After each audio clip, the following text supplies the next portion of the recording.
ಹುಬ್ಬಳ್ಳಿಯ police commissionerate ವತಿಯಿಂದ 3 ದಿನಗಳ ಕಾಲ ಹುಬ್ಬಳ್ಳಿಯ ಸಶಸ್ತ್ರ ಮೀಸಲು ಪಡೆಯ ಮೈದಾನದಲ್ಲಿ ನಡೆಯುವ ಕ್ರೀಡಾಕೂಟಕ್ಕೆ ಇಂದು ಚಾಲನೆ ನೀಡಲಾಯಿತು. ಕಾರ್ಯಕ್ರಮವನ್ನು ಧಾರವಾಡ ಜಿಲ್ಲಾಧಿಕಾರಿ ನಿತೇಶ ಪಾಟೀಲ್ ಅವರು ಬಲೂನ್ ಹಾಗೂ ಪಾರಿವಾಳಗಳನ್ನು ಹಾರಿ ಬಿಡುವುದರ ಮೂಲಕ ಉದ್ಘಾಟಿಸಿದರು.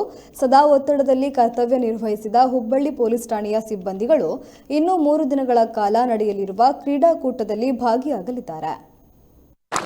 ಪಾರಿವಾಳ ಹಾರಿ ಬಿಡುವುದರ ಮೂಲಕ ಮತ್ತು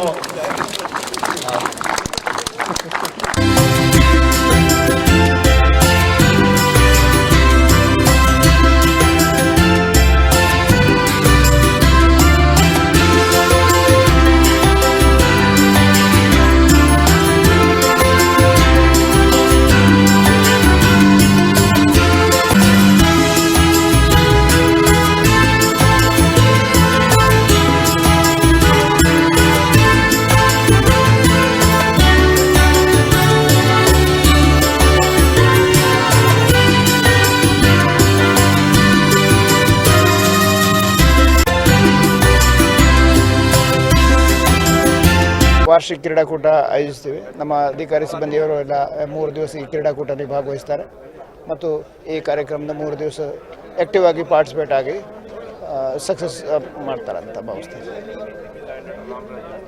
ಇವತ್ತಿನ ದಿನ ಹುಬ್ಬಳ್ಳಿ ಧಾರವಾಡ ಪೊಲೀಸ್ ಕಮಿಷನರೇಟ್ ಘಟಕದ ವತಿಯಿಂದ 3 ದಿನಗಳ ಕಾಲ ಪೊಲೀಸ್ ಕ್ರೀಡಾಕೂಟ 2020 ಚಾಲನೆಗೊಂಡಿದೆ. ಅದಕ್ಕೆ ಉದ್ಘಾಟನೆಯನ್ನು ನಾವು ಮಾಡಿದ್ದೇವೆ.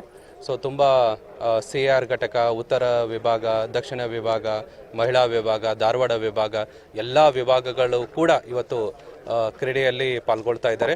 3 ದಿನಗಳ ಕಾಲ ಎಲ್ಲ ಕ್ರೀಡೆಗಳನ್ನು ಆಡ್ತಾರೆ. ಸೊ ಇದೊಂದು ಎಲ್ಲ ನಮ್ಮ ಪೊಲೀಸ್ ಇಲಾಖೆಯ ಎಲ್ಲ ಸಿಬ್ಬಂದಿಗಳ ಆರೋಗ್ಯಕ್ಕೆ ಒಂದು ಉತ್ತಮವಾದ ಬೆಳವಣಿಗೆ. ಪ್ರತಿ ವರ್ಷ ನಡೀತಾ ಇರುತ್ತೆ. ಈ ವರ್ಷ ಸ್ವಲ್ಪ ಕೋವಿಡ್ಗೋಸ್ಕರ ಸ್ವಲ್ಪ ತಡವಾಗಿ ನಡೀತಾ ಇದೆ. ಇದು ತುಂಬ ಯಶಸ್ವಿಯಾಗಿ ಆಗಲಿ ಅಂತ ನಾನು ಹಾರೈಸ್ತೇನೆ.